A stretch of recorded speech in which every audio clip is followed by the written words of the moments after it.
আরে মিতু, তুমি এইদিকে কোথায় গিয়েছিলে? আরে ভাই, আপনি? অনেক দিন পরে দেখা, কেমন আছেন? আমি তো ভালো আছি। তোমরা সবাই কেমন আছো? ভালো কথা। তোমার চোখে চশমা কেন? এত তাড়াতাড়ি বুড়ি হয়ে গেলে নাকি? কি যে বলেন ভাইয়া, বুড়ি হব কেন?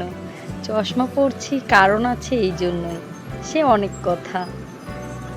অনেকদিন পর যেহেতু দেখা হয়েই গেল, চলো একসাথে বসে কফি শপে কফি খাই, আর তোমার সেই অনেক কথাগুলো শুনি। কেন এত তাড়াতাড়ি চশমা পরছো, আর কেনই বা বুড়ি হয়ে যাচ্ছো? সময় হবে?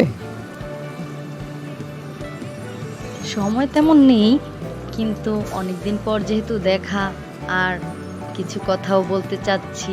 তাহলে চলুন, সামনে একটি ভালো কফি শপ আছে, ওখানে যেয়ে বসি। বাহ, ভালো জায়গায় এনেছো। কফিটা খুব ভালো লাগলো। হ্যাঁ, এখানের কফিটার খুবই সুনাম, মাঝে মাঝে আসা হয়।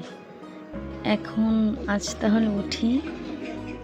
হ্যাঁ, যাবে ঠিক আছে, কিন্তু এ, একটা কথা ছিল, বলতে যেটা বলবো ভেবেছি সেটা তো তোকে বলাই হলো না।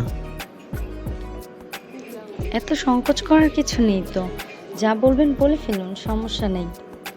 আসলে কি যে বলবো, কিভাবে বলি, কলেজের সেই শুরু থেকেই তোমাকে দেখতাম লুকিয়ে লুকিয়ে। তুমি জুনিয়র ছিলে তাই বলতে পারতাম না। এখন মনে হচ্ছে কথাটা বলেই ফেলি।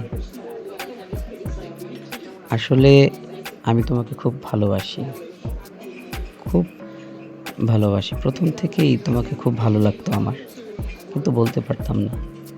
আজ সাহস করে বলেই ফেললাম। তুমি কি বলো? আসলে বুঝতে পারছি না কি বলবো। আমি না হয় এখন বাসায় যাই, ফোনে রাতে মেসেজে বলে দিব। কি বলো? রাতে কেন ফোনে বলবে? তুমি সময় নাও, সময় নিয়েই জানিও। জানো না, রাতে মোবাইল চালানো স্বাস্থ্যের জন্য ক্ষতিকর। এমনিতেই তুমি চোখে চশমা পরছো, আবার যদি রাতে মোবাইল চালানোর অভ্যাস থাকে তাহলে তো ক্ষতি আরও বাড়বে। মোবাইলের ব্লু লাইট মানুষের জন্য খুবই ক্ষতিকর, আর এমনিতেও মোবাইল বেশি চালালে ঘুমের ব্যাঘাত ঘটে, আর ঘুমের ব্যাঘাত ঘটলে স্বাস্থ্যহানি ঘটে। সাবধান, রাতে মোবাইলটা চালিও না প্লিজ।